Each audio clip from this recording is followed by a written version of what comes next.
आज आपकी मुलाकात पाकिस्तान की मारूफ फैशन डिजाइनर, मेकअप आर्टिस्ट और मोटिवेशनल स्पीकर आशा साईं से करवाएंगे। जंग से ताल्लुक रखने वाली आशा साईं ने ऐसा कौन सा बिजनेस किया कि चंद ही सालों में अरबपति बन गई। इनका शाहाना लाइफस्टाइल, लग्जरी गाड़ियाँ, आलीशान बंगला और प्रोटोकॉल कैसा है। 10 करोड़ का मेकअप रखने वाली आशा साईं की फिटनेस और खूबसूरती का राज क्या है। मजीद इनकी मेहनत और कामयाबी की क्या है कहानी, जानते हैं आशा साईं की ही जुबानी। आपकी जिंदगी की पहली कमाई कितनी थी? पहली कमाई पहले दिन की जो थी वो 2.5 लाख थी। अभी आप महाना कितना कमाती हैं? जो कमाई मेरे अकाउंट में आती है उसे पहले मैं खर्च कर देती। आपने जो अबाया कैरी किया हुआ है इसकी क्या प्राइस है? 55,000। को किस बात पे गुस्सा आता है? मुझे झूठ पे गुस्सा आता है। वैसे आपकी जिंदगी में इश्क और मोहब्बत का कितना अमल दखल है? जब मिल जाती है कोई चीज इंसान को तो कितने मोहब्बत रह जाती है। कोई अपना फेवरेट शेर सुना दे। बंदिया जे तू बंदा बन जाए ते तू की जाने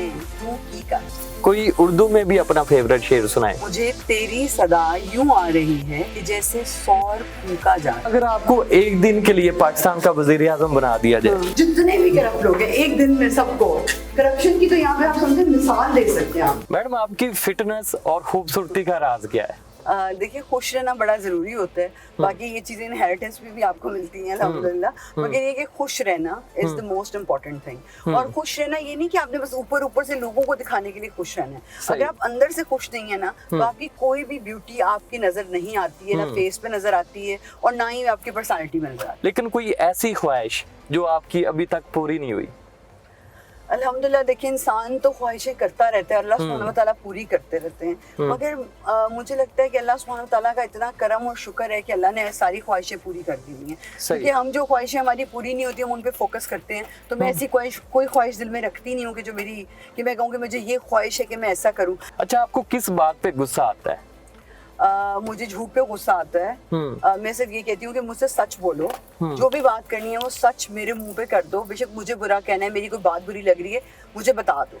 और मुझे झूठ बोल के और मैनिपुलेट करके जो लोग करते हैं, और अब क्योंकि आप जैसे जैसे लोगों में आते आते आपको भी शकील भाई पता है कि पता चल जाता है जो बंदा झूठ बोल रहा है, जो बंदा आपका फ्रॉड कर रहा है, जो बंदा मुनाफिकत कर रहा है, ऐसे पता चलता है। और खवातीन के पास तो ऐसे सेंसर हैं, उन्हें फौरी पता चल जाता है। मेरे को तो कोई बड़े सेंसर लगे हैं। अच्छा। मुझे तो फौरन पता चल जाता है और अब मैं भाग जाती हूँ, दूर भाग जाती हूँ ऐसे लोगों से। अच्छा। नेगेटिव लोगों को मैं अपनी जिंदगी में नहीं रखती, बहुत कम दोस्त है मेरी और वही मेरे क्लोज हैं, बस मैं और ज्यादा लोगों को अपने पास ज्यादा नहीं रखती। सही। अच्छा, चूंकि आपका शेर व शायरी से भी काफी लगाव है, कहा जाता है कि हर कामयाब शायर के पीछे एक नाकाम मोहब्बत का हाथ होता है। इस बात में कितनी सच्चाई है? अच्छा, मेरी जितनी भी शायरी है वो सारी की सारी खुदा के ऊपर है, अल्लाह सुब्हानहू व तआला के ऊपर है। तो इसमें नाकाम मोहब्बत कहीं पे भी नहीं आती है। तो वो बेचारे नाकाम शायरी होते हैं जो नाकाम मोहब्बतों के बारे में शायरी लिखते हैं। मेरी शायरी अल्लाह के लिए, तो मैंने क्या नाकाम मोहब्बत पे लिखनी है। वैसे आपकी जिंदगी में इश्क और मोहब्बत का कितना अमल दखल है? देखिए जो ला हासिल होता है ना, इश्क और मोहब्बत वही है। आपको पता है जब मिल जाती है कोई चीज इंसान को तो कितने मोहब्बत रह जाती है। बिल्कुल। तो जो चीज नहीं मिलती है तलब में मजा है। तलब, तो ये मैंने किताब में भी पढ़ा था कि जो उसकी तलब होती है ना, जो मंजिल की तलब होती है वही असल मंजिल होती है। जब आपको मंजिल मिल जाती है ना तो फिर उसका सारा चार्म खत्म हो जाता है। मगर मेरे और साईं की मोहब्बत जरा डिफरेंट है। हमारी मिलने के बाद भी अल्हम्दुलिल्लाह वैसी की वैसी है। कोई अपना फेवरेट शेर सुना दे। मैं ये मैं सुनाया भी हुआ है कि बंदिया जे तू बंदा बन जाए, बंदिया जे तू बंदा बन जाए ते तू की जाने तू की कर। वाह, जबरदस्त। अच्छा, आप पंजाबी में शायरी क्यों करती हैं? क्योंकि पंजाबी में जो शायरी की खूबसूरती है, क्योंकि वो हमारी एक जुबान इस तरह की है। और अब ये जो सोशल मीडिया का दौर आया है, पंजाबी ने ना पीछे सट देता है कि मुझे लगता है कि पंजाबी की शायरी इज द मोस्ट ब्यूटीफुल शायरी। और ये कोई आप अपनी मर्जी से नहीं कर रहे हैं तो आपको आती है, ये तो आमद होती है आपको। तो बस आप जब पंजाबी शामद होती हो तो पंजाबी से लिख लेना है, जो उर्दू शामद होती हो। कोई उर्दू में भी अपना फेवरेट शेर सुनाए जो आपका हो। हाँ, मुझे तेरी सदा यूं आ रही है, मुझे तेरी सदा यूं आ रही है कि जैसे सौर फूंका जा रहा है। अरे वाह, जबरदस्त। ये किसके लिए? ये अल्लाह के लिए। अच्छा, जबरदस्त। अच्छा मैडम, आपका कोई ऐसा सीक्रेट जिसका अभी तक किसी को नहीं पता? एक्चुअली मेरी लाइफ जो है वो एक बहुत बड़ा सीक्रेट है। और मेरी लाइफ के अंदर बहुत सारे लोग ये सवाल पूछे कि भाई आज आपने किया है कि आप जो है आपका इतना कुछ ये है, इतना कुछ वो है, इतना ये होता है, इस तरह करके मेरी लाइफ के बहुत सारे ऐसे सीक्रेट हैं जो लोगों को नहीं पता है और मैं वो इसलिए रिवील भी नहीं कर सकती हूँ बिकॉज क्योंकि फिर वो सीक्रेट नहीं रहेगा। नहीं, ये वजह नहीं है बिकॉज उससे काफी लोग हर्ट हो जाएंगे। अच्छा, और बहुत से नॉन लोग भी हर्ट हो जाएंगे। आपका नाम है आशा साईं, आपके नाम के साथ साईं क्यों लगता है? साईं क्यों लगता है? साईं इसलिए लगता है क्योंकि जो मेरा शायरी के अंदर जो मेरा तखल्लुस है वो साईं है। अच्छा। और फिर मैं अपने हस्बैंड को भी साईं कहती हूँ। अच्छा। तो इसलिए वो साईं जो है वो बस मेरे नाम के साथ ही लग गया। अच्छा, सबसे पहले तो अपनी फैमिली और अपने बचपन के बारे में बताएं। मेरा जो बेसिक जगह है जहाँ से मैं हूँ वो झंग है। अच्छा। और मैं झंग से हूँ और मेरी हीर का ताल्लुक भी झंग से था। बिल्कुल। और मैं बेसिकली चनाब कॉलेज झंग से, मैं सबसे पहला हमारा बैच था चनाब कॉलेज झंग का। मैं वहाँ पे हेड गर्ल भी थी और हेड बॉय भी थी। मेरा मोस्टली टाइम जो है वो अपनी वो जो टीचर्स का ऑफिस नहीं होता वहीं गुजरता था क्योंकि मैं कॉलेज तो गई नहीं, स्कूल तक ही पढ़ी हूँ। कॉलेज से पहले मेरी शादी हो गई थी। अच्छा, कम उम्र में शादी हो गई? 16 में शादी हो गई थी। बहुत पंगे। कोई बचपन की ऐसी शरारत जो हमारे साथ शेयर करना चाहे? बचपन की एक शरारत थी कि शादी थी अगले दिन और मेरा बड़ा दिल चाहता था कि मैं सबसे प्यारी लगूं और अच्छा। सारे कजन्स जो हैं वो आए हुए थे और वो जो ऑरेंज कलर के वो नहीं होते हैं, डीमू होते हैं ना, डीमू का जो छत्ते नहीं लगे होते। अच्छा। वो जो भेड़ होती है, आई डोंट नो। अच्छा, जो काटती डेमू कहते हैं। हाँ, डेमू। तो उसका एक छत्ता जो है वो एक सरू के दरख्त में लगा हुआ था। अच्छा। तो वो हम लोग जो है बर्फ पानी खेल रहे थे। सही। तो अब जैसे ही वो सारे कजन्स पास आए ना तो मैंने ना उसमें बॉल मारी और मैं भागी। और सारे मेरे कजन्स को जो है ना वो उन्होंने काट लिया और किसी का मुंह सूजा। बाद में मैं बहुत रोई थी कि मैंने जानबूझ के किया था, मगर जो है ना ये हुआ था बचपन। आप बिजनेस की तरफ कैसे आई? जब मैंने स्टार्ट में अपना बिजनेस स्टार्ट किया था तब it was a financial thing और फिर उसके बाद ये मैंने छोड़ दिया दरम्यान में बिजनेस और फिर उसके बाद मेरा पैशन था ये बिजनेस के बगैर मैं नहीं रह सकती, काम के बगैर। सही। आपकी जिंदगी की पहली कमाई कितनी थी और उसे खर्च कैसे किया? मेरी जिंदगी की पहली कमाई पहले दिन की जो थी वो 2.5 लाख की थी। अच्छा। हाँ।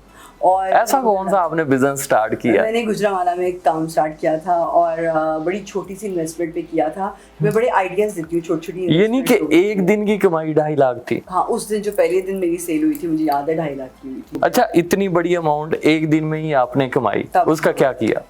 उसको आगे इन्वेस्ट कर दिया ऑब्वियसली, और क्या करना था। क्योंकि सबसे बड़ा मैं आपको बिजनेस का एक बात बताती हूँ कि जो लोग बिजनेस के आगे इन्वेस्टमेंट का नहीं सोचते हैं और इस चीज पे स्टक हो जाते हैं कि वो हो कि काम हम शुरू तो कर रहे हैं मगर ये बिकेगा कि नहीं बिकेगा, ये चलेगा कि नहीं चलेगा, इस चीज पे आपने नहीं करना। आपने अगर बिजनेस करना है, अप्स एंड डाउन आने हैं, सही। आपने स्टेबल रहना है, आपने खड़े रहना है। आपको पता होना चाहिए कि अगर अल्लाह ने इसमें बरकत डालनी है तो अल्लाह इसी में बरकत डाल देगा और आपने उस पर फोकस रहना है। अभी आप महाना कितना कमाती हैं? अभी मैं आपको ये बताती हूँ, मैंने आपको थोड़ी देर पहले बताया था कि मेरे वालिद साहब कभी भी पैसे काउंट नहीं करते। अच्छा। इवन कि जब मेरा मैनेजर मुझे ये भी बता रहा होता है ना कि इस महीने की ये सेल होती है, हुई है, या इस महीने ये हुआ है, तो मैं कहती हूँ कि क्योंकि वो जो कमाई मेरे अकाउंट में आती है उससे पहले मैं खर्च कर देती हूँ, तो वो इसलिए वो बचती नहीं होती। काउंट ही नहीं करती? मैं काउंट ही नहीं करती हूँ। अच्छा, आपने जो अबाया कैरी किया हुआ है इसकी क्या प्राइस है? जो मैंने ये वाला पहना हुआ है मेरा अपना हयाती का बाया 55,000। सर, इसके लिए आपने कोई फैशन डिजाइनर हायर किया हुआ है या आप खुद ही इसको डिजाइन करते हैं? मैं खुद फैशन डिजाइनर हूँ। मुझे जो है वो 2000 में भी आपको उसका बताती हूँ, मुझे दुबई के अंदर यंगेस्ट फैशन डिजाइनर का अवार्ड मिला था। अच्छा, जबरदस्त। आई ओन अ ब्रांड, मेरी 11 आउटलेट्स थी और I am a fashion designer. अगर आपको मौका मिले किसी और मुल्क में जाके बसने का तो किस मुल्क का इंतखाब करेंगी? माफी, पाकिस्तान जिंदाबाद। अच्छा, लोग तो यहाँ से जाना चाहते हैं क्योंकि उनकी मत मारी जाती है इसलिए वो यहाँ से जाना चाहते हैं। उनको ये लगता है कि उनका रिस्क जो है वो अल्लाह ताला वहाँ पे ज्यादा बेहतरीन लिखेगा, और मुझे लगता है जो आपके मुकद्दर की चीजें आपको यहाँ भी मिलनी है। अच्छा मैडम, ये तो सारी होगी काम की बातें, थोड़ी सी हम गपशप करते हैं। आपका फेवरेट सियासतदान कौन सा है?